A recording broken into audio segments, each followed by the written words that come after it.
All right. Good evening, everybody. Thank you for coming to the Neighborhood Council election review for Region 3.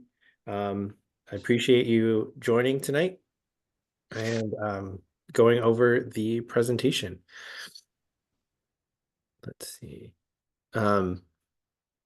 So with that, I am recording this session. So everyone who registered for this, even if they were unable to attend tonight, will be sent a link to the recording along with the slideshow from both myself and Empower LA. So let's do a few quick introductions. So my name is Michael Lectrich. I'm with the Neighborhood Council Election and Funding Division in the City Clerk's office. And I have with me Lene Basuto, who is an election administrator. We'll go over election administrators a little bit later in the presentation. And so with that, our office, the City Clerk's office, we do the administration for the neighborhood council elections. Empower LA does the outreach for neighborhood council elections. Unfortunately, Mayor Lou is unable to attend tonight, but she does have our PowerPoint, and I'll be sharing that in the email, which goes over some different outreach tools for neighborhood council boards. And I believe she'll be meeting with boards later. And so with that, we'll get started. So I just want to go over kind of the meeting agenda for tonight. First, I'm going to go over some election documents, kind of review the election documents and some key points that we use when we are developing the neighborhood council election model and the election model for each neighborhood council, because each neighborhood council's election is unique. Then I'll go over the candidate filing process. Then I will go over the all vote by mail election model. I'll mention this a couple of times, but for 2025, yes, I will be sharing this recording with everybody. But for 2025, our office was funded to provide all vote by mail elections only. So I'll go over that whole process, everything from registering to receiving ballots to returning ballots. Then I'm going to provide some election resources, including some that are specific to Region 3. And then we're going to have plenty of time to go over questions. Feel free to put your questions in the chat. Lene will be answering a lot of those. But we will also have a time just for open discussion, open questions to focus on anything specific. We're happy to go over those. So with that, I'll get started. The first thing I want to talk about are the neighborhood council bylaws. So when we're developing neighborhood council elections, we review every neighborhood council's bylaws, and there are certain sections that we review to make sure that we are creating the model that meets the requirements for each neighborhood council. So the first thing that we look at is Article 3, which details the boundaries for the neighborhood council. This is not only the external boundaries of the neighborhood council, but this will cover if there's any internal boundaries, if there's any shared property or assets within that neighborhood council, that will all be detailed within the boundaries. Next, we have Article 4, which is the stakeholder definition. In the next slide, I'll be going over the 4 different stakeholder types that is standard across all neighborhood councils. Article 5 is the governing board. So this is where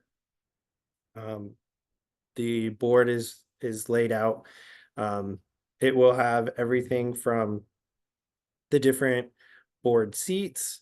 Oftentimes it will have the requirements to run for those seats.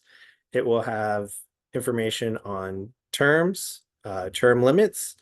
It might also have information if the board is staggered seating, which means half the board is up for election one year, and the next cycle, the other half is open. for election, it often will detail it there. And then often it might include any kind of special details. So, let's see, I just got a note. Can everyone see my screen okay? Yes. Okay. I can see it. Okay, cool. Just making sure. Thank you. So then next is Article 10, which is where the neighborhood council will give information on the elections. This will detail the different kind of what the voter verification type is, if there's a special requirements for candidates or voters.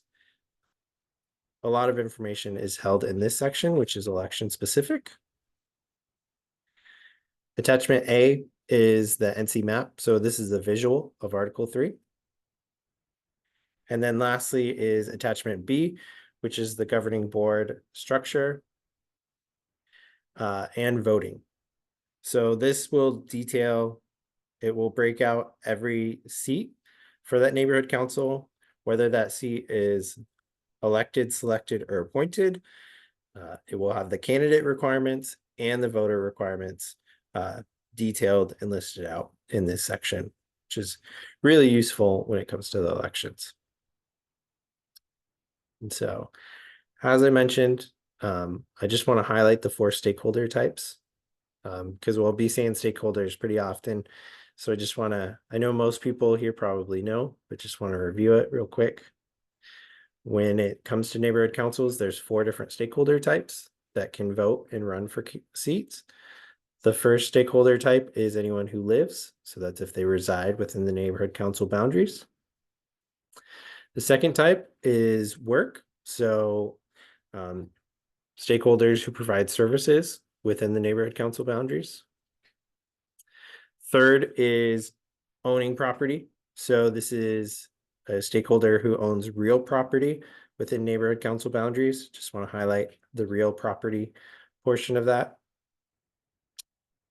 And then fourth is community interest. This is the definition that is a little unique and kind of can throw a few people. A community interest stakeholder is defined as a person who participates in a nonprofit organization that has continuously maintained a physical street address for not less than 1 year and that performs ongoing and verifiable activities and operations that benefit the neighborhood. So the key part of the community interest stakeholder is that it's a stakeholder who participates in a nonprofit organization that has continuously maintained a physical street address for not less than 1 year. One of the most common types of community interest stakeholders is school or place of worship. Those can be considered community interest stakeholders. And so those are the 4 stakeholder types that are for all neighborhood councils. And I do want to highlight that immigration status is not a part of stakeholder types. So regardless of stakeholder status, immigration status, it does not matter. What matters is that you fall under one of these 4 categories. And so what our office does after we review the neighborhood council bylaws, we look at the stakeholder types, we come up with the ballot voting model. Election administrators have emailed all of the ballot voting models out. If you are a board member that has not seen the ballot voting model, please feel free to leave a comment in the chat and we'll make sure to email that over to you tomorrow morning, first thing. And so I just want to review what the ballot voting model is and what the information it contains really quickly. So the first part is going to be the neighborhood council name and the abbreviation. This is going to be on all election materials. So that's everything from the neighborhood council portal to ballots to certified results. We'll always have, everything's going to match the NC name and the abbreviation there. Then we break down a lot of information about the ballots. So the first one is going to be ballot types. So this is how many ballots there are for that election. In this example, this neighborhood council has 9 different ballots. Ballots issued. So this is how many ballots each stakeholder can receive. There's some neighborhood councils where a stakeholder can only receive one ballot. There's some neighborhood councils where maybe they can receive up to 10 ballots. Then we have board seats. This will list how many board seats there are in that neighborhood council. Excuse me. And then how many are up for election. Then it will have the term for the board seats up for election. It's always, when it comes to neighborhood councils, it's always a 2 or 4 year term. Then we have voting age. Voting age in neighborhood council elections is always 16 years or older, unless there's a youth seat. When there's a youth seat, stakeholders 14 and 15 can vote for that youth seat, but 16 years and older is the standard age for voting in neighborhood council elections. Next, we have the stakeholder verification type. This is self-affirmation or documentation are the 2 verification types when it comes to neighborhood council elections. I'll be going over the differences of those 2 verification types later in the presentation. Next, we have candidate restrictions. This will be anything that's outlined in the bylaws that speaks to if there's any requirements, special requirements for candidates.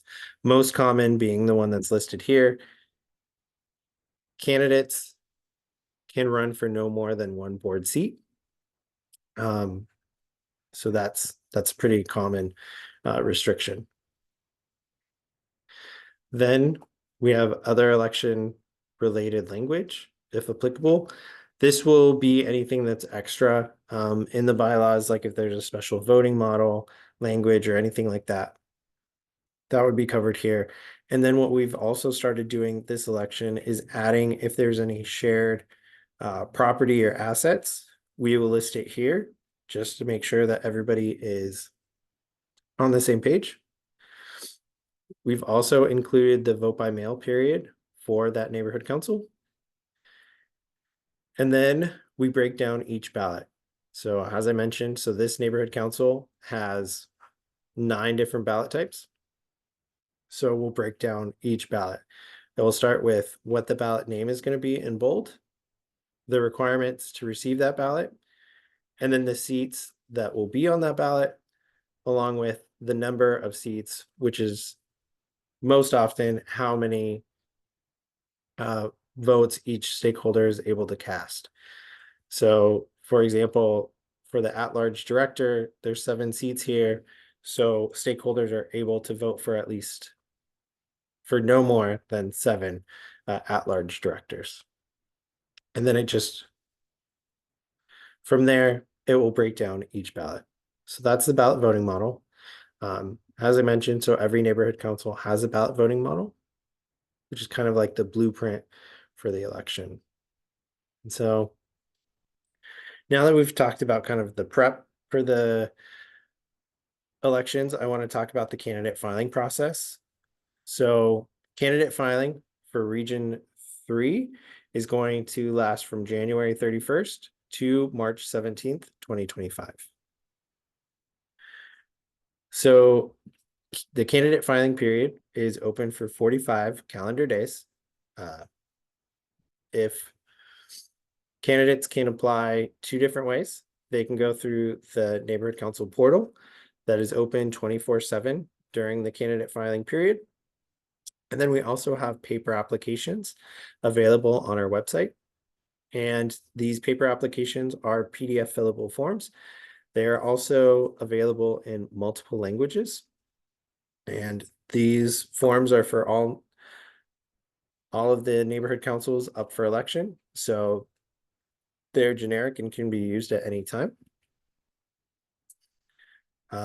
Next, I do want to highlight, regardless of the voter verification type, all candidates are required to provide documentation proving stakeholder status. When we talk about documentation, there's 3 things that we're looking for. One is a photo ID. Next is proof of age and proof of stakeholder status. So once an application has been filed, once we've received that documentation, we'll be able to, as long as the candidate meets the requirements, we'll be able to certify the candidate. It is worth noting, once we certify candidates, that documentation is deleted from our system. We do not maintain those documents. The reason for that, we don't, some of these items are very sensitive. And we don't want to be keeping, someone's deed on their home in our records. So as long as once someone is certified, the documentation is deleted. But once someone is certified, they can be challenged. It is an opportunity for stakeholders to challenge candidates.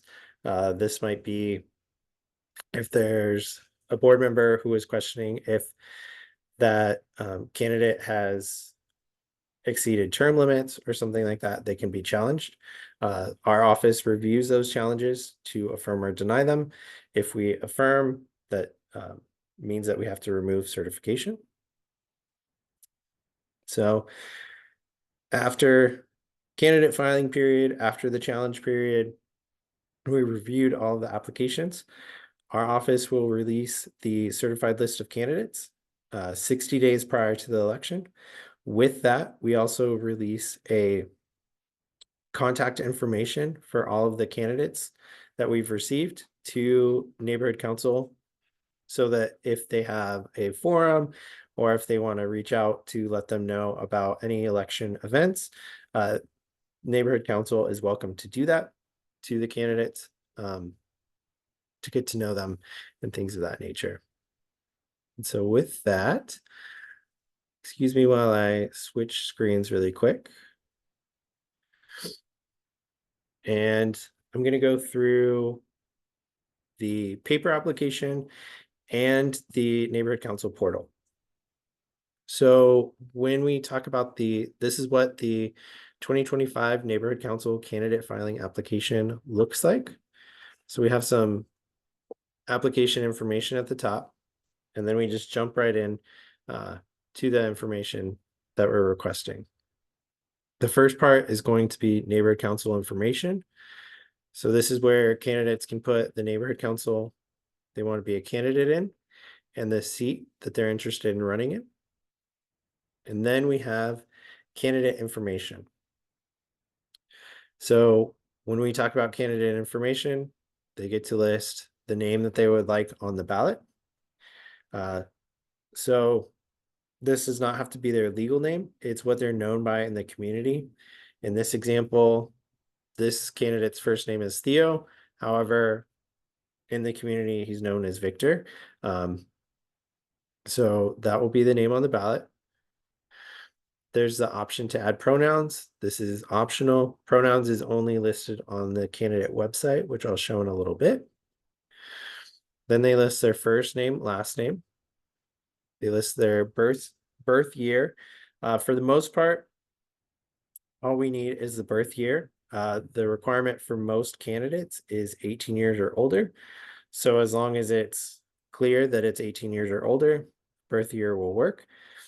However, there might be situations where we might need more information if it's like, let's say it's a U seat and they're just turning 14, we might have to get more information.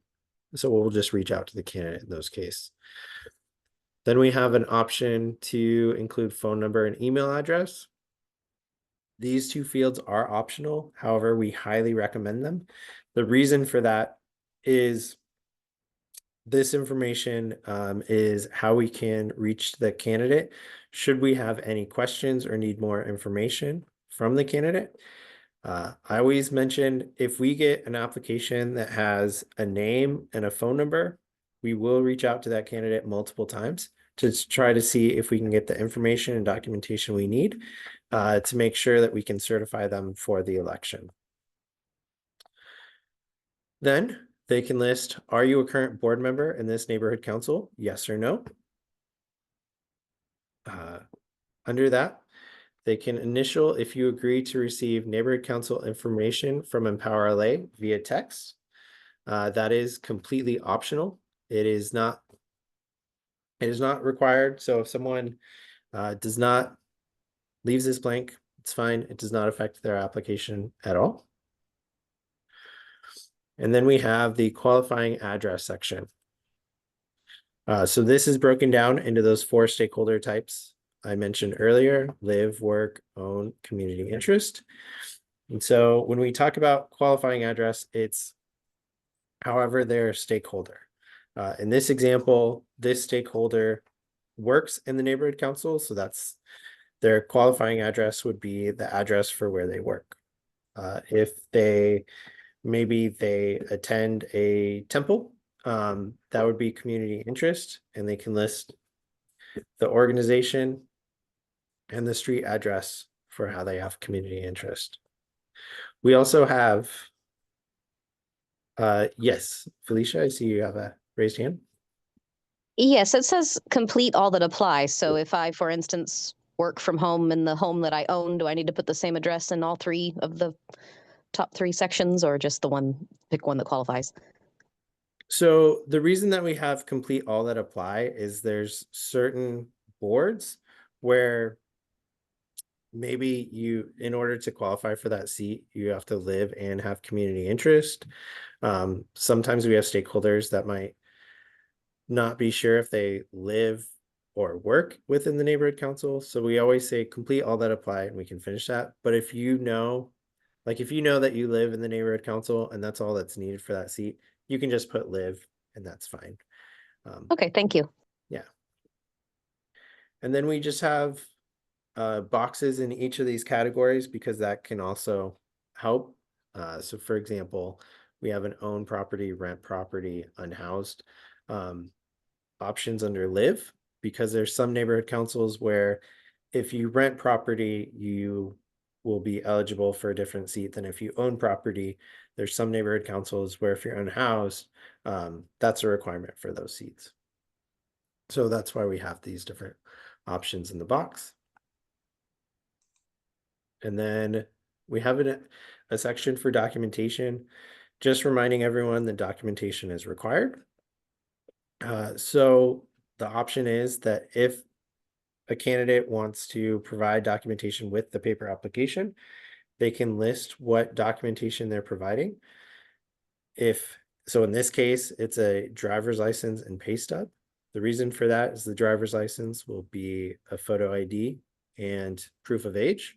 The pay stub will tie them to the organization that's within the neighborhood council. And then they just sign under penalty of perjury that all of the statements are true and correct and date. And that's the candidate application. Driver's address can also be used for the driver license can also be used for proof of address. Yes. Okay. I'll get into that in a little bit. Like that's most common. If you live and your driver's license is valid, and it has your live address, that can be all that we need for live. If your address is different, like let's say, for example, I've had this where my current address is not on my driver's license. I can use my driver's license as a photo ID, proof of age, and then pair it with a utility bill. And then those 2 documents would work. So, and then page 2 is the option to include a candidate statement. Candidate statements are limited to 1,000 characters. That's including punctuation and spacing. So if we receive a paper application with a statement typed out, we copy as is, and then we will include that in the candidate statement. I'll be showing where candidate statements and photos go a little bit later. So that's the paper application. Can I ask a quick question? Yeah. On the documentation, you need both of them? No. It's really going to depend. So like I mentioned, so if you live in the neighborhood council, your driver's license is valid or your ID is valid, that might work. and that just proves that you live. It's in some cases you might need 2 documents if you have to pair it with something else. There's some where, you know, it might be up to 5 documents if it's a complicated requirement, but one is most common for live. It's pretty simple. Okay, thank you. So then now I'm going to go through filing in the neighborhood council portal.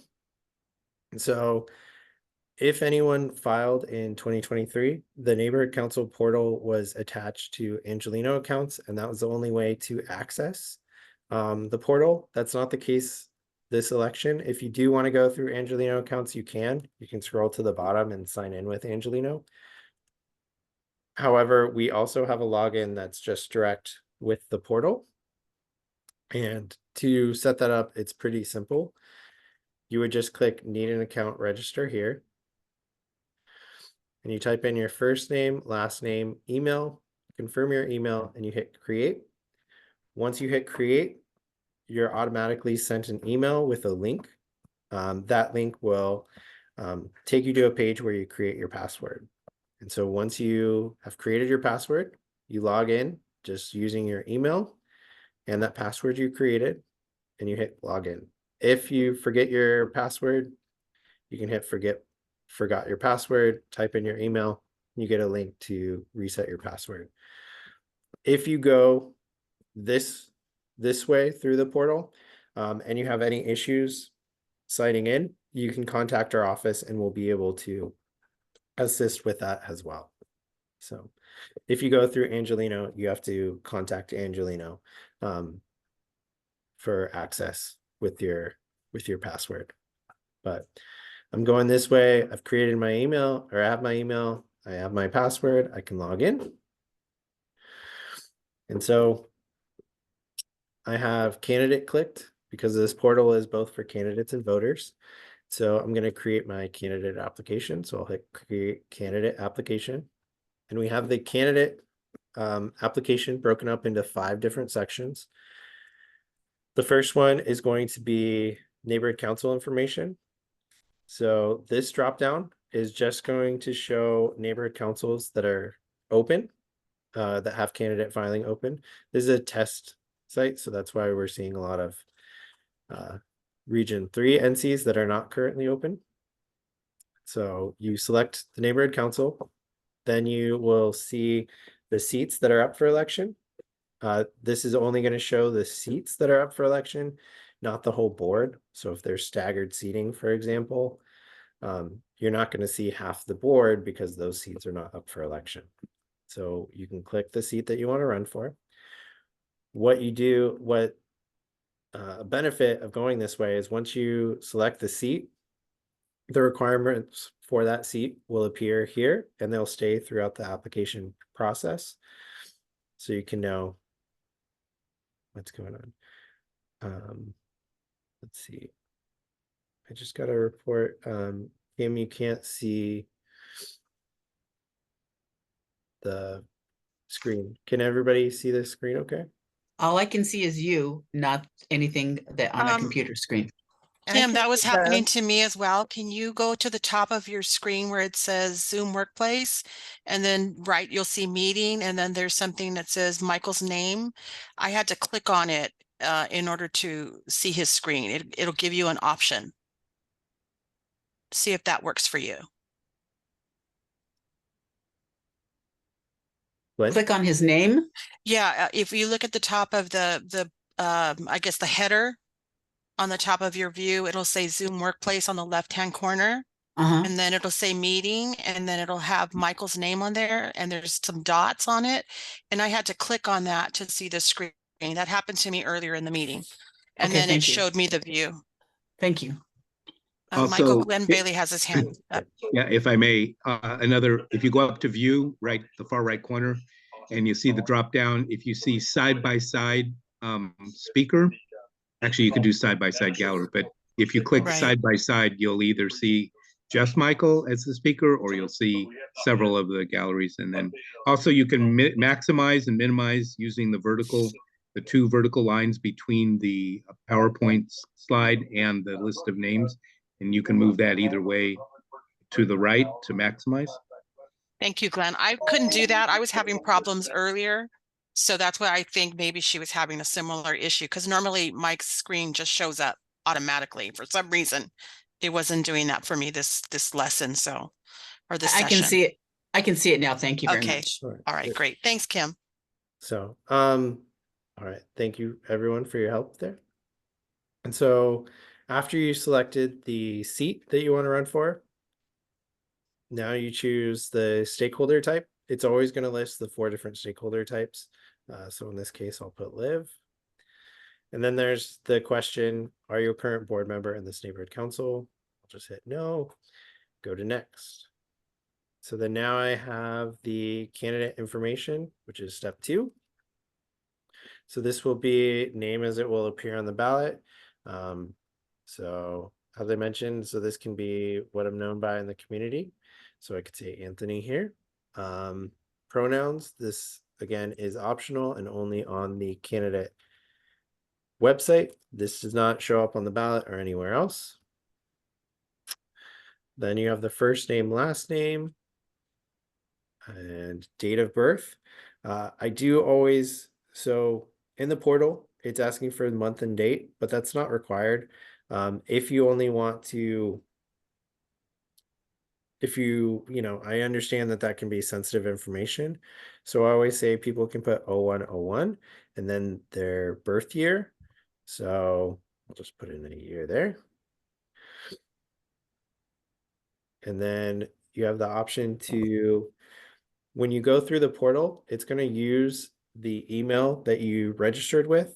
It's also going to populate your first name and last name, as you can see here. But this is editable. So maybe I used an email to set up my account, but there's another email that's actually I want to dedicate to my candidacy. So you can edit that here and include that.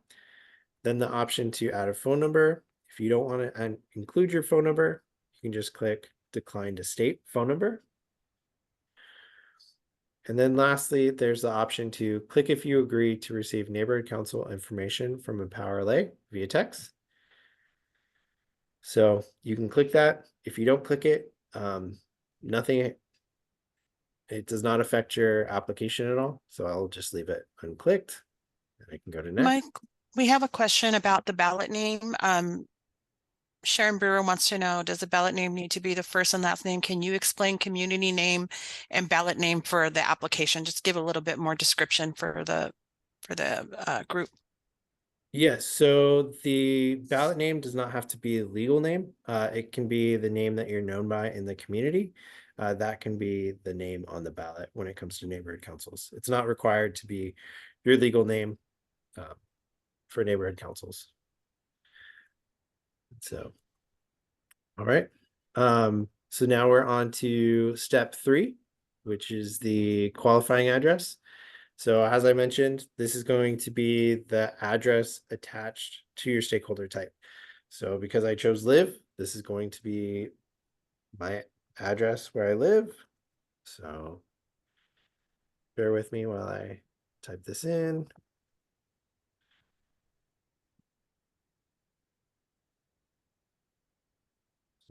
All right, so you type that in. And then once that's typed in, the great thing about going through the portal is you can click verify qualifying address. And this takes that address and it plots it to see if it's within the bounds of the neighborhood council. And so as you can see here, it plots where it is and it says address is within boundaries. This is really helpful too for neighborhood councils where maybe it's broken up by internal boundaries. So let's say there was a area 6 seat and that's what I wanted to run for. It would have just area 6 highlighted. And so it would let me know if I'm within area 6. If for some reason it's not plotting within the boundaries, that's nothing to worry about. We will just make sure to review that on our end. There might be fluke with that address. There might be something that we just have to take a closer look at, or we might just have to reach out if we have any questions. So it's just a handy tool. But again, if for some reason there's an issue with the address, it does not stop the application from being submitted. Then there's the option for mailing address. You can put it same as qualifying, different from qualifying, or decline to state. I'll just hit decline to state. And I'm going to hit next. And so the first thing that pops up is the penalty of perjury agreement and a reminder that documentation is required. So I can hit accept. And then we have the neighborhood council board member candidate for election board service acknowledgement and affirmation form. This document has a wealth of knowledge about neighborhood council boards, neighborhood council information, what it entails to be a neighborhood council board member. This is available in the handbook on our website, so it can be reviewed at any point during the election season. This is provided by Empower LA, but it's required that all candidates agree to this. So you can hit accept and submit. And so before I get into documentation, I do want to highlight. So once a candidate application steps 1 through 3 are completed, that's all that's required for by the candidate submission date. So the dates I talked about for the candidate filing period,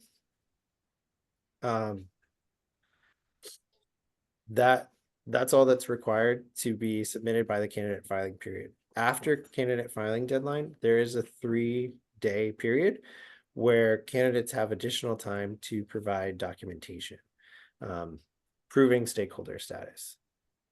Michael, Glenn Bailey would like you to speak a little bit more on the question regarding the sub areas in an NC. I guess the districts, Mike, is that correct, Glenn? Yeah, Glenn, can you let me know what the... Yeah, they're called different things in different neighborhood councils. So areas in Encino, Woodland Hills also has 7. I just wanted to clarify, I heard what you said, but I just want to clarify. For example, in Encino in the hills, the boundaries zigzag through very small streets. And so it's very easy to someone who think they're in one area but not the other. My question is, they may show up. I mean, I heard they'll be able to proceed with the process, but would you be able to direct if they file for one area and maybe they're a block off or even a few houses off, would you say, hey, you're not in this one, but you're in this one? Is that something you would affirmatively get back to them rather than just saying you're ineligible? Or, I mean, you would say they're ineligible, but would you be counseling them in that regard? You understand what I'm asking? Yes, yeah, absolutely. So we definitely, whether they're, even if it's not, if they're in a different internal boundary or if they're in another neighborhood council, we reach out to them, let them know all of that information. And so we'll work with them to let them know, like, hey, so it looks like you're actually in area 5, and see if they want to switch that seat, see if maybe they have stakeholder status in that area, but it's a different type. So we definitely work with them if we see any sort of discrepancy. So yeah, we don't per se. I can't speak to Woodland Hills. I know they've got a different structure, but like Encino, the 7 areas are only for residents. So a different stakeholder type is not going to help them. Yeah. But anywhere, but if they're a resident in Encino, they fit into one of the 7. Yeah. So it's just sometimes a challenge, you know. Okay, thank you. You'll figure it out. Yeah, we definitely work with them. We don't just deny them and say good luck. We try to help them with whatever we can. And so now we have the documentation portion. So this provides 2 areas. However, only one is required. So you have proof of ID and proof of live. However, this will change to whatever stakeholder type you chose. Like if I chose work, this would say proof of work. But in this example, I have proof of ID. So let's just choose, and we have a drop down that has the most common types of documents we see of that category. So I'll just choose driver's license and I can select a file. And so let me upload a, sorry, for summary. This is the test portal and they just made a change. So it's not gonna upload, but you upload it and it will give you a message to let you know that your document has been uploaded and that our office will be reviewing it. If a candidate is not sure what type of documents to provide, they can click right here and it will go to our 2025 Neighborhood Council Election Documentation Guide. The nice thing about the documentation guide is it will break down our most common stakeholder types and list out the different types of documents we often see with those stakeholder types. So for example, this is just saying if you live as a resident, it provides some examples that we often see for residents, examples of photo IDs, examples of proof of age. This is not an exhaustive list. It's just the most common type of documents we see. It's got a lot of information here. So this page, for example, is going over a renter or tenant, some examples we see for those cases. So that's always available if candidates have any questions. So let's pretend that I uploaded document. Oh, for some reason, hold on just a second. Let me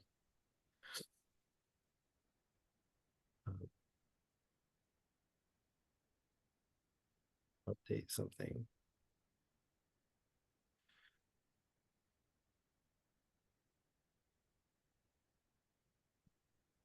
No, unfortunately, I think there's issues with the test portal right now because they made an update. But step 5 is where candidates, you can upload your photo or statement. This does not have to be done at the time that you're submitting your application. This can be done up to 35 days prior to the election. You can also make a lot of changes. So maybe I submit something the day that I submit my application, and then 2 weeks later, I'm like, oh, I want to add some more information. I want to change my profile. You can do all of that.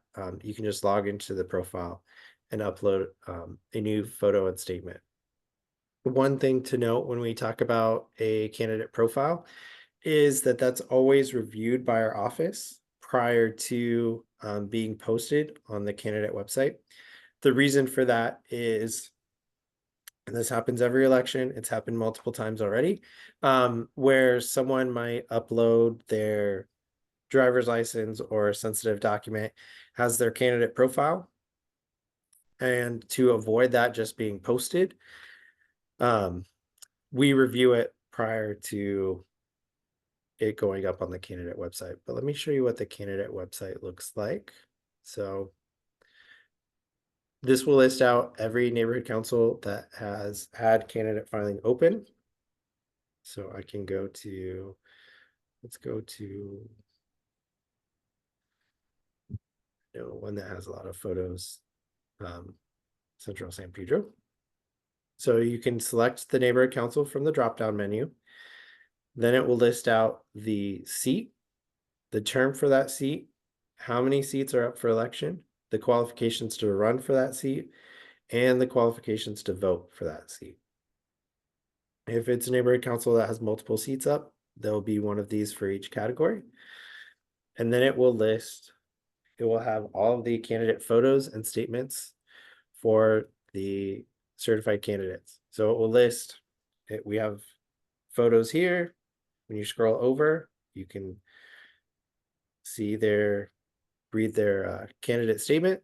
And then under that, we have the candidate documentation section where you can see just briefly what was used to certify the candidate. So as you can see, driver's license is pretty common. But We just have all the candidates here. The candidates will be listed in the same order that they will be on the ballot. So they're in the random alpha order. So with that, let me go back to the presentation. Okay, so we went through the candidate filing paper application. We went through the portal. So now I want to go over the all vote by mail registration process.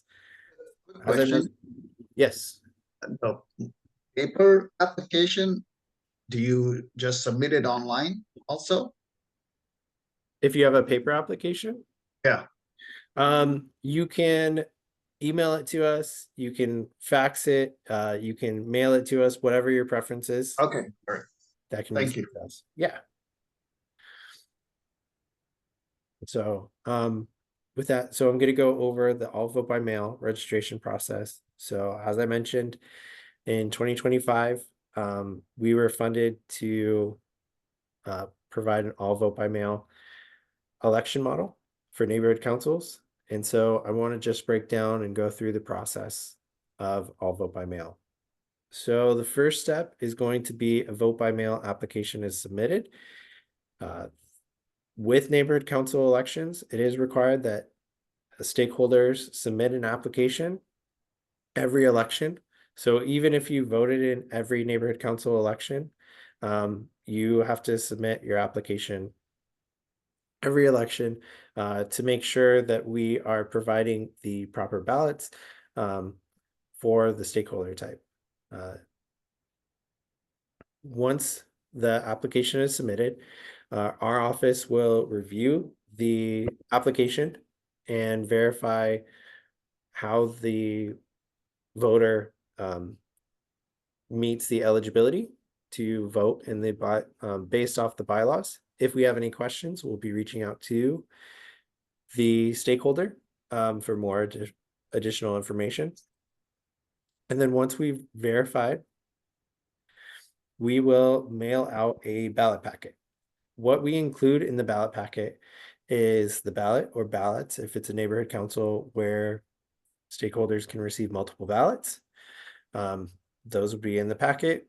We will have instructions. Included in those instructions are details on the deadline to mail the ballot. It also will have a QR code and URL if anyone wants to review the candidate photos and statements. As I mentioned, that will be in the same order it will be on the ballot, so someone can just basically have their ballot, look at the website, and compare and read as they vote. And then we also include a prepaid return envelope with the ballot packet. And next, stakeholder votes. So they get their ballot, they vote. And then lastly, the ballot is returned. So ballot envelopes can be returned 3 different ways. One is USPS. Another is we will have neighborhood council ballot boxes available throughout the region, or they can also be returned to our office. One thing I do want to highlight is voter notifications. Something that we've increased with this election is notifications we are sending to voters. So for most of these steps, the voter is going to be notified. So when an application is submitted, whether it's through the portal or paper application, and it's received by our office, an email will be sent. Once we've verified the voter is eligible to receive a ballot, an email will be sent. Once a ballot packet is mailed, an email is sent to the voter. The great thing about that is, let's say that email was sent 2 weeks ago, the voter has not received their ballot. They can contact our office and say, hey, I haven't seen my ballot. We can send a resend. They will also receive an email once that resend is sent. And once we have received that ballot, we will, another email will be sent so that the voter is aware that that ballot will be included in the tally. And so I do want to talk about the 2 different verification types when it comes to voters. their self-affirmation or documentation. So the first thing that we're looking for when we talk about voter verification is identity. So with self-affirmation, we're providing voter information. All they do is they provide voter information on the application. When we talk about documentation, they're including that on the application along with providing a photo ID. For example, a driver's license. That's the most common example that we get. Next is age, because to vote in the election, there is the age requirement. So with self-affirmation, they're providing their date of birth on the application. With documentation, we need a document with date of birth. Again, most common example is going to be driver's license. And lastly, the thing that we need is the stakeholder status. So with self-affirmation, they're providing their stakeholder status and address on the application.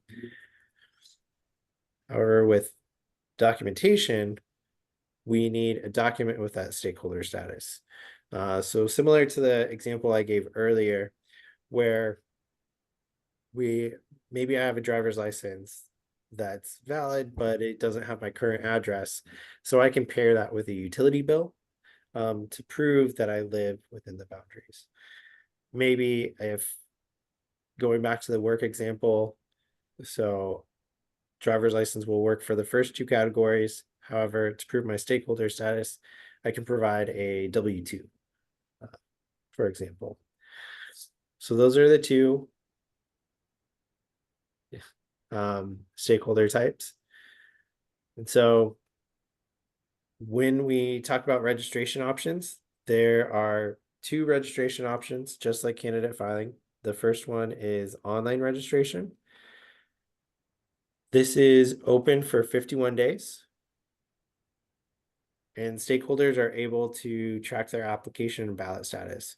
So while they do receive all the emails to let them know about the status of the application, they will also be able to log in and they can track their status throughout the process to see where their application or ballot is. The other option is a paper registration form. This is actually open for a larger period of time, 81 days. The paper application is available in English or multiple languages, all available on our website. Those can be downloaded, filled out, sent to us, either emailed, faxed, or mailed, whatever the preference is. A benefit of the paper application is that voters can designate an authorized agent to collect an application. So for example, if a neighborhood council is having a get out the vote event, they can have board members at that event handing out applications and have this portion of the application filled out so that they can collect all of the applications and send those to our office. So with that, I'm going to switch screens again, and I'm going to go over the paper and portal experience for vote by mail. So for the vote by mail application, it is similar to candidate. It's a little simpler in some areas. So the first question is going to be, let's see, voter information. So the voter will put the neighborhood council that they belong to. We also have I think we have to update this. But they can put the neighborhood council that they want to vote in. Then they can put their first name, middle name, last name. They can input their birth year and phone number and email address. just like I mentioned with the candidate application, if a stakeholder only puts their name and maybe an email, we will reach out to that voter multiple times to see if we can get the information we need to process that application. So after that, they can initial if they agree to receive neighborhood council information from Empower LA via text. This is completely optional, not required. It does not affect filing status at all. And then next is the qualifying address, complete all that apply. We do state complete all that apply. Again, the reason for it here is oftentimes if a neighborhood council is a situation where you can receive multiple ballots, the stakeholder who lives and has community interest may receive different ballots based off that. So they might receive a ballot based off where they live and a ballot based off their community interest. So that's why we say complete all that apply. There's also other cases where sometimes their live address is actually outside the city, but maybe their work address is within a neighborhood council. And so we can work with them on that. Kind of going back to Glenn's question, let's say that a stakeholder puts Palms here and their live address is in Encino. We will work with them to see if they have stakeholder status in Palms, but also let them know that it appears they have stakeholder status in another neighborhood council. So there's that. And then there's the option to include a mailing address, complete if different from above. Because mailing address does not have neighborhood council requirements. It also could be a PO box, things of that nature. They sign under penalty of perjury that everything is true and correct. Just sign and date.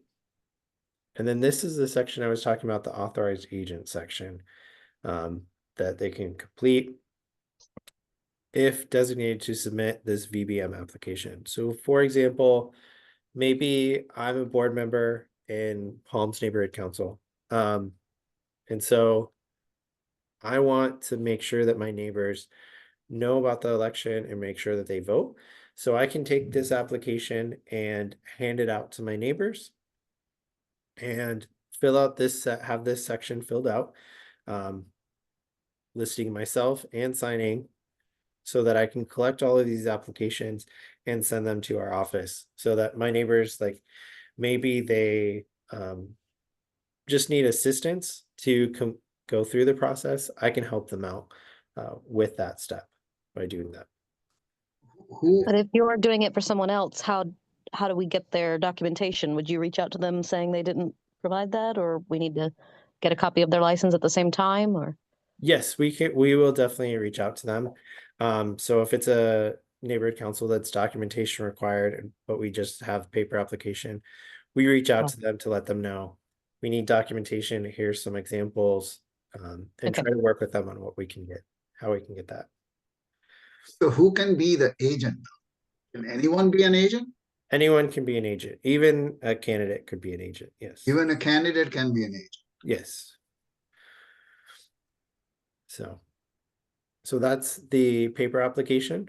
And then now let me go to, I'm going to log out just to show you.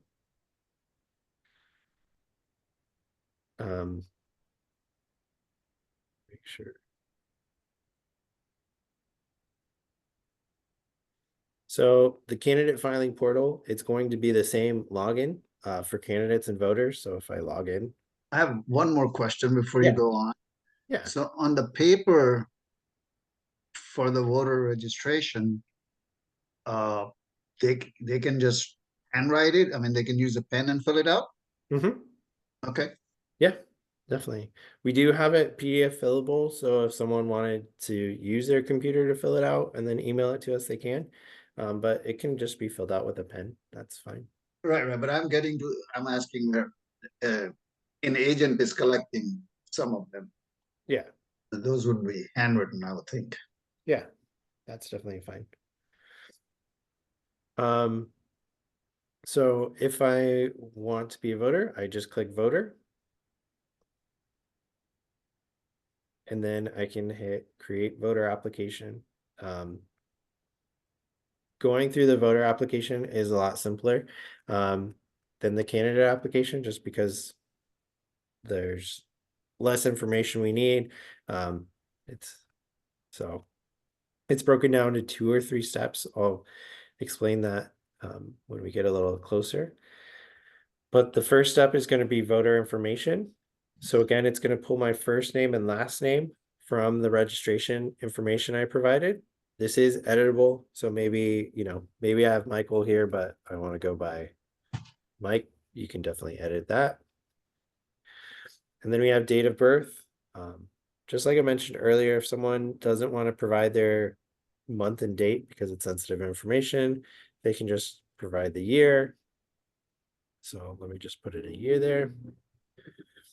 And then there is the contact preference. If I know like I'm much more responsive to emails, you can click email. If I know phone's gonna get me, you can choose either. If you provide both, we will reach out both ways just in case. And again, it takes the email that I used when I registered, but this can be changed if needed. And then I can include a phone number if I'd like. If I want to leave it blank, I can. And then there's the option to click if you agree to receive neighborhood council information from a power light via text. But again, this does not affect your application.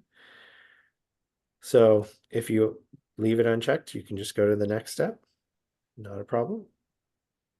So now we have step 2. So we have a tool where you can go type in your address if you don't know which neighborhood council you are. We also have a link to the handbook here if they don't know what stakeholder type they are, because it lists out the stakeholder types there. Then we have the drop-down menu, which will show the neighborhood councils that currently have vote by mail open. So let's see, I'll choose Reseda. And then you can choose stakeholder types. And so I can choose, it has the 4 stakeholder types, and every time I choose one, it adds a box at the bottom to where I can include information on that stakeholder type. So I chose live and work, so I have a box for my residence address, and then a box for the work address. If I unclick one, that goes away, and then I just have my residence address. So let me type in an address real quick.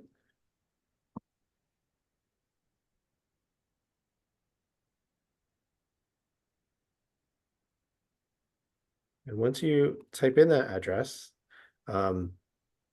you can, just like we did on the candidate side, you can hit verify address, and it will pop up to populate that address to see if it's within the neighborhood council boundaries.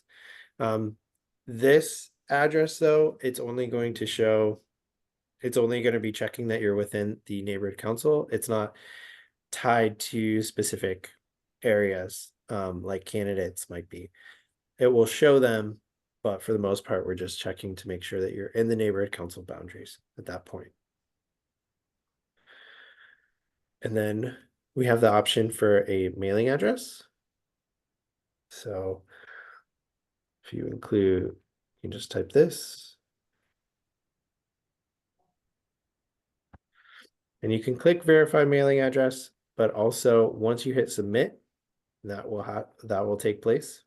So if I hit submit, what happens is it checks that address to make sure it's a USPS mailing address is found.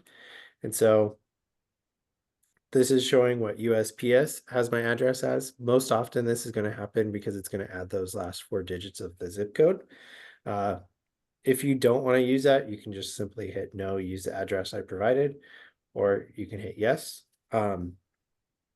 This is just like when you order stuff online, where it's just checking with USPS to make sure that it's the address. And so with that, once I hit submit, we get a pop-up saying that you're submitting the application and declaring under penalty of perjury that the information is true and correct. You hit accept and you hit submit. So if it's a self-affirmation, once you hit submit, that application is considered submitted. If I chose a neighborhood council that is documentation required, so let's see, Tarzana, for example. You see, so now I have 3 steps in this application process. So once I fill all that information in and I go to next, it will check my mailing address. So I'll hit yes. And then I have the option to upload documentation. So we have just common types of documents. You can select a file.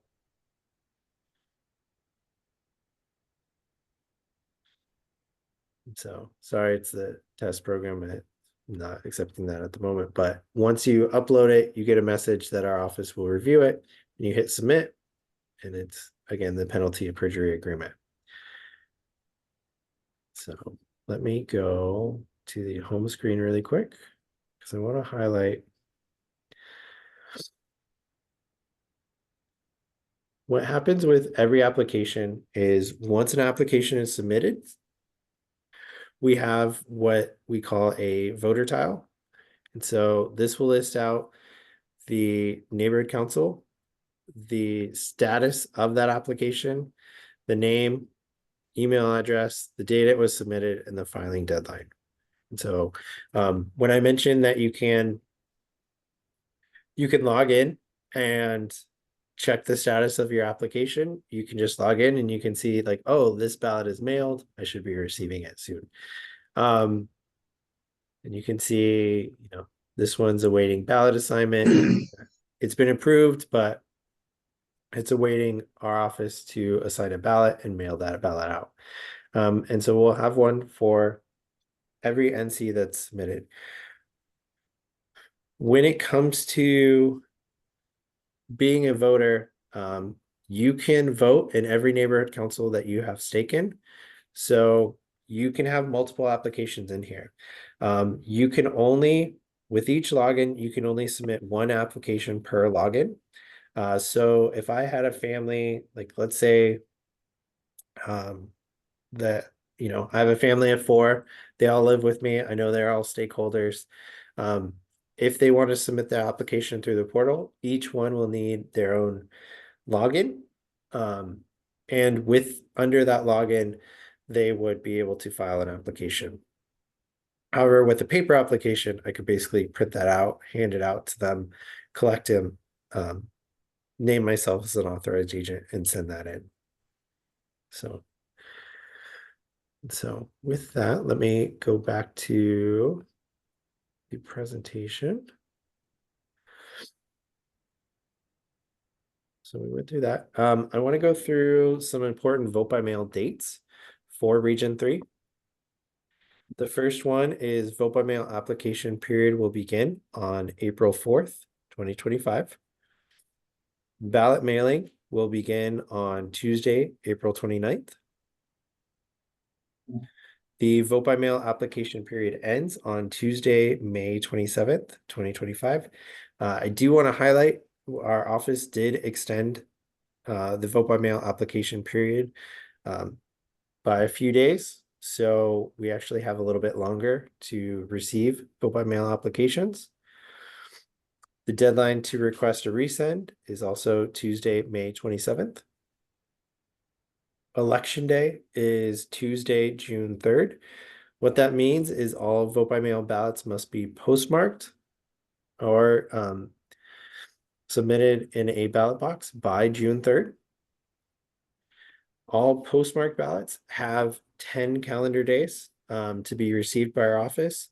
So the deadline to receive postmarked ballots is Friday, June 13th to be included in the election tally.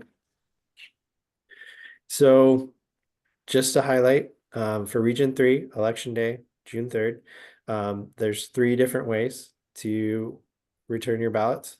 First is going to be USPS with that postage paid return envelope.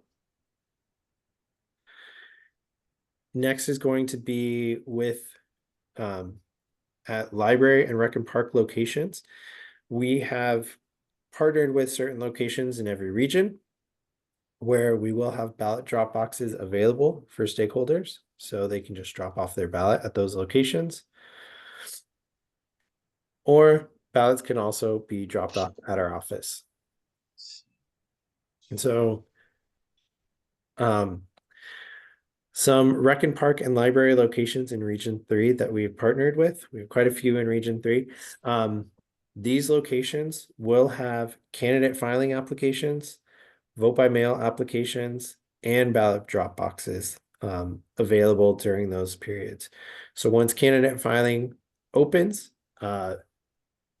any stakeholder can go to these locations and pick up a candidate filing application.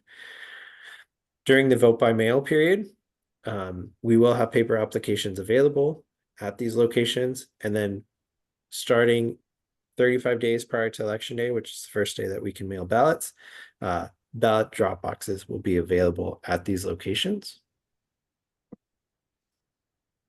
Mike, and I did put in the chat for you a link to our website and where you can find that list when it becomes available. So it's going to be under their how to vote and the voter resources, where you can find the Region 3 2025 NC election application and ballot box locations, kind of a printed version of what Mike's showing you there. Great, thank you. Felicia, I see a question. Yeah, are these those regular election ballot boxes that already exist at those locations, or there's going to be No. another box? These are different boxes. The county drop boxes we are not utilizing. These are specific just for neighborhood council ballot drop boxes. Those That could be kind of confusing because they already exist at those locations, right? So what happens if somebody drops it in the wrong box? most like so those should be locked Okay. during this period. If they happen to be open, we are in communication with the county. So if they receive any, Okay, good. we'll pick them up. Yeah. I have another question as well. If the filing, I mean, the vote by mail application doesn't open until, I think you said April something. So what if, I were to print the vote by the application and give it to a neighbor and they sent it before that, you would hold it and it would be okay, or they need to wait? Yeah. So we're not gonna, turn any applications away. We're not gonna Okay. do it early and be like, no. What happens is once we receive it, we will email those stakeholders to let them know that we have received the application, but we won't be able to start processing until that April date. Okay. So and when I assume that paper application is not yet available to download online until that opens, or is it already available on this portal? It is available. Okay. You can't log into the portal to access until 2 days okay. prior, but the paper application is available on our website in all the languages. Okay. So Okay, great. Thank you. yeah. Mike, we have one more question that they want clarity. Amos Marvel asked if these locations will have prepaid stamped envelopes for voters to return the VBM ballots. I'm assuming he's talking about extra supplies in case they misplace their envelopes. We at this time they don't, but I might. That is a good point. I'll probably talk to them to see about the application. Oh, yes, they will have applications. Yes. If you're talking about applications, they will at these locations. They'll be able to get those to our office as well. We've been in communication with them, so those locations should be able to provide us They could collect them and be an agent. The library could be an agent for them. Yeah. Oh, Michael, I think what he's talking about is, are we going to have envelopes for them to mail us their applications, not necessarily their ballots? Yeah, those locations, they won't have the envelopes, but they will be able to scan them to myself, and then we'll receive those applications. So, Right now, I don't see I don't see the vote by mail ballots being available on your website. Because it's not available yet for Region 3 because we haven't opened the vote by mail period. So that's the location where it will be. As you can see, the ones that are linked are actually in the process of vote by mail now. Okay. So as they become available, they will be added to that location. yeah. Okay. starting Friday, because that's when candidate filing opens, that list will be live on our website. So as of Friday, all of these will be listed. And then lastly, I just wanted to highlight the neighborhood council election administrators. So we have 4 election administrators in our office. Each election administrator is assigned to multiple neighborhood councils, but they're your contact person if you have any questions about the election. They will be in communication, especially once candidate filing starts, because they will be emailing to let you know that the candidate filing is beginning. Then throughout the season, we'll be emailing updates on how candidate filing is going. We'll also be emailing once vote by mail opens, how vote by mail is going, and just providing periodic updates and materials as they become available. So, and then with that, Glenn, I see your hand is raised. Yeah, I just noticed you have assigned somebody for Canoga Park, and it's the same person for Canoga Park and Encino, and they meet on the same night on the 4th Wednesday. So, I mean, I suppose it's possible for someone to cover 2 meetings, but it seems like you're, I don't know. I don't understand why you would assign the same person to 2 neighborhood councils that meet on the same evening. As far as their being able to attend the meetings, which is what my understanding is part of their responsibility. Thanks. All right, we should definitely take a look at that. So with that, I do want to kind of open it up to questions. Let me, I'll get that vote by mail email in the chat shortly. But I want to I'll put it in right now, Mike. Okay, thank you. And so I just want to open it up to any questions. So feel free to just raise your hand if you have any questions. For some reason I cannot raise my hand. I don't see it. No problem. Then we can definitely go through. Question: can you go back to where the candidate filing, where the you have to upload your photo and your, I guess, just why you're running for that position? Oh, show you the process? Yeah, just online. If it is on, is that online too, or if somebody's doing by paper, then how are they doing that? So there's the 2 different ways. If you are doing it by paper, you can submit it with your paper application. Well, there's actually 3 ways. You can submit it with your paper application. You can also email us at any point, and we can copy and paste. If you send us your statement and a photo, we can upload that for you, or you can go through the portal and upload. Let me see if I can. If you could show it on the portal, I think most of us are probably going to do the portal. It's probably easier, I would think. So let me, hold on just a minute. Let me stop sharing my screen and I have to make a quick change.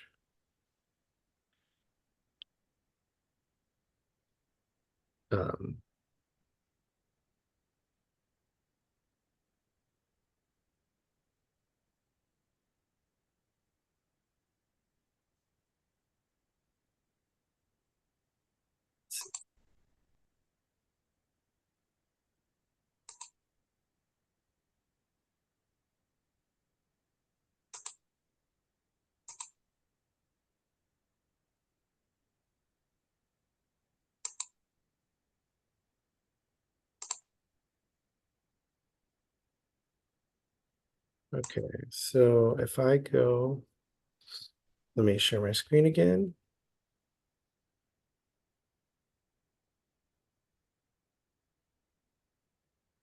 Okay, so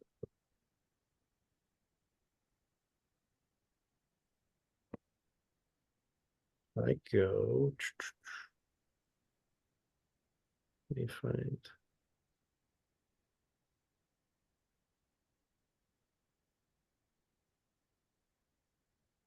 Okay, so I can hit candidate photo and statement, and you can hit edit photo and statement.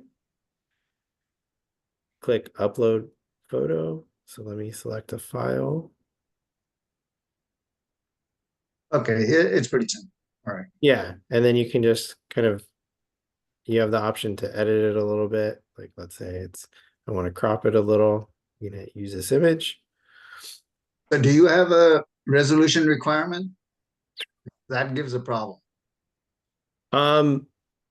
No, I believe that we received most of them. I don't think that there is a resolution requirement with photos. Like I know previously there were issues with iPhones because iPhones can take really high quality, and it was too big, but we've resolved that issue. So the photos should be able to, for whichever resolution. I don't think there's a limit. And then you just include your statement and it will Oh, you type it in right there. yeah, you can type it in right here and then the nice thing about doing it here is it's tracking how many characters you've used, because I mentioned there's 1,000 character limit and that's including spacing. And so it's just tracking everything for you and you just hit save. So Okay. the test portal. So I can create a Word document and then just copy and paste it over there. Yes. All right. Yeah. All right. Any other questions? Amos? Thanks, Michael. This has been really informative. One quick question. I mean, ideally, we would have such a deluge of people interested in running for neighborhood councils that that we would have an election. However, just to be clear, if with the available of open seats by stakeholder, we don't have enough people running, I'm assuming then an election isn't triggered, and then those people just is there not they're automatically assigned? I mean, I like, you know, if we've got two business stakeholder representatives and only one person is running, what happens? So there are two things that are needed to trigger an election. The first one is a contested seat. So that doesn't mean that every seat has to be contested in the election. It just means at least one seat that's up for election has to have a competitive race. So like the example you said where let's say you have two business seats up for election, you need at least, once you have three candidates, you then have a competitive race. And so that triggers an election. The second thing that's needed to trigger an election is that if everyone is elected, that neighborhood council board would meet quorum. So even if there's a contested seat, but maybe there's only two seats where there's candidates and quorum is 10, because that board would not meet quorum, they would not trigger an election either. If a neighborhood council does not trigger an election, they go through the board affirmation process. That's handled by Empower LA. Usually that means that the certified candidates are seated, hitting July 1, but sometimes it might get a little complicated when there's a competitive race, but they're not meeting quorum. So hopefully that answers your question.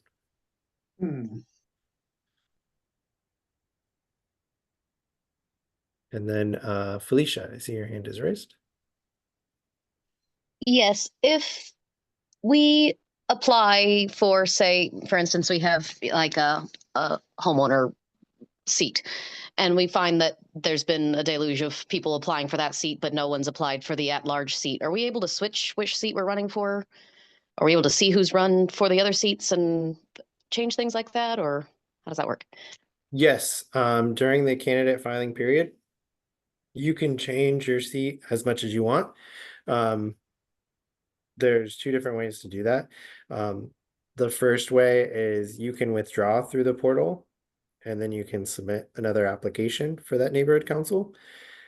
Or you can contact our office and we can work with you to switch that seat. Okay. So as long as it's during the candidate filing period, you can switch multiple times. Okay, great. Thank you.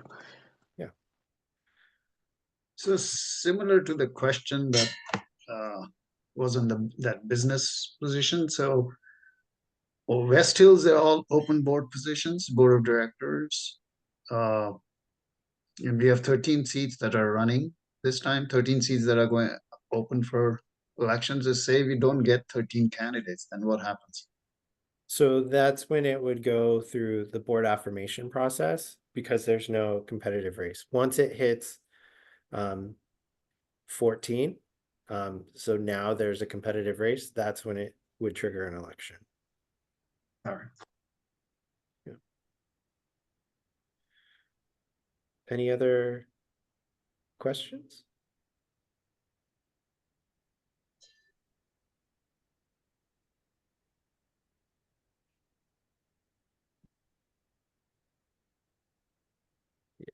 Yes, and as Glenn mentioned, so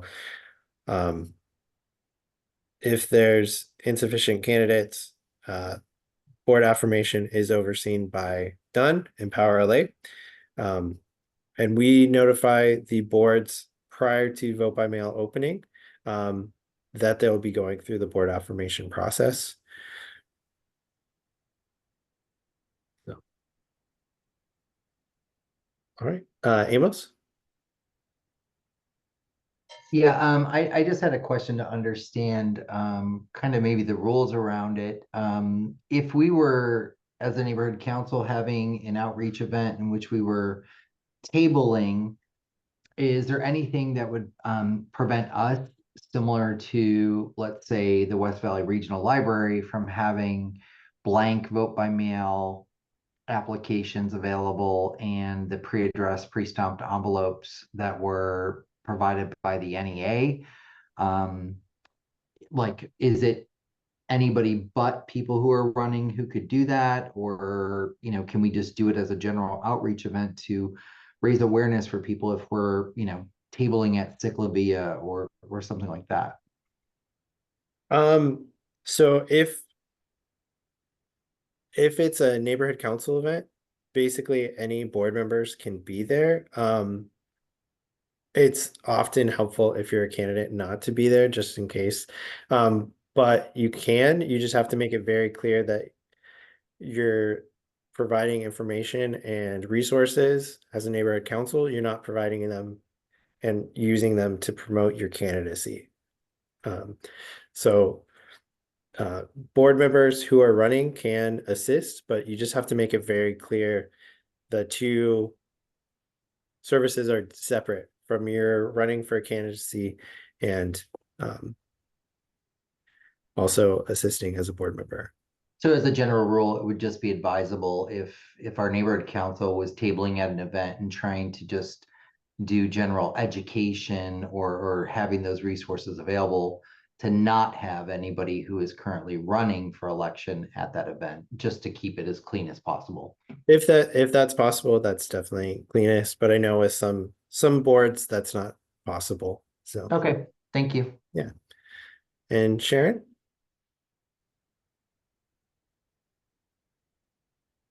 Let's see, Sharon, you're still muted. Yes, I put in a question. How often are the ballot boxes emptied at the physical locations? So we don't have an exact schedule for how often we will be emptying them. I think we're looking at every 2 weeks at this point, but I don't have the exact schedule just yet. Thank you. Mhm.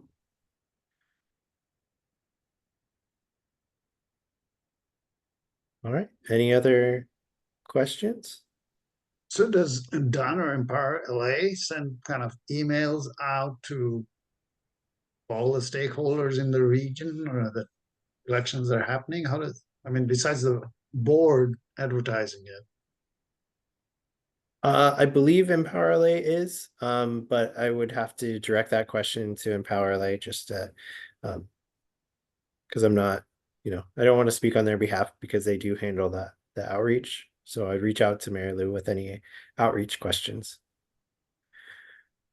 Glenn? Just to follow up on Sharon's question. So once you pick up any ballots from the boxes at the park or libraries, what would be the approximate turnaround time that those voters would get an email that the ballot's been received? And I realize it can vary based on weekends and maybe, I guess, the volume that you receive, but do you have a range, a target? I mean, the target would be within a day. Once we pick up, we should be able to process everything.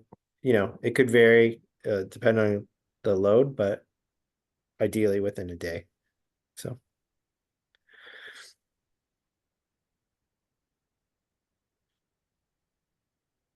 All right, great. Any other questions?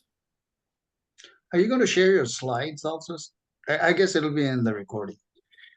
Yes. So what I'm going to do is I will share this recording, and then I'm going to share my slides along with, so I know Mary Lou's not here tonight, but she does have a slideshow, and I will also be providing that along with some helpful links to our website and EmpowerLay's website.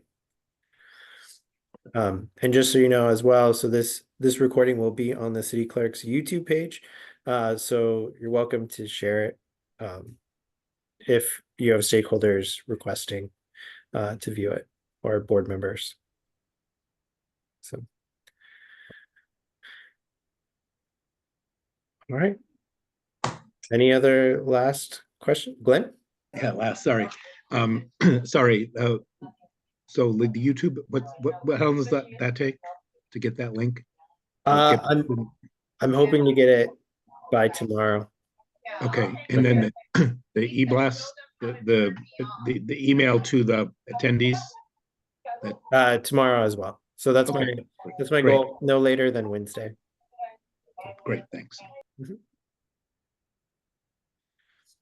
By the way, sorry, just from a session that was attended by Mary Lou Rivera from Department of Labor Empowerment. They seem to be very good about getting out their outreach information the Friday morning. I think it was like almost like at 8 a.m. Friday morning when candidate filing opens. So, so folks should look for that. Yeah, that's a really good point, Glenn. I think, yeah, it should be first thing Friday morning.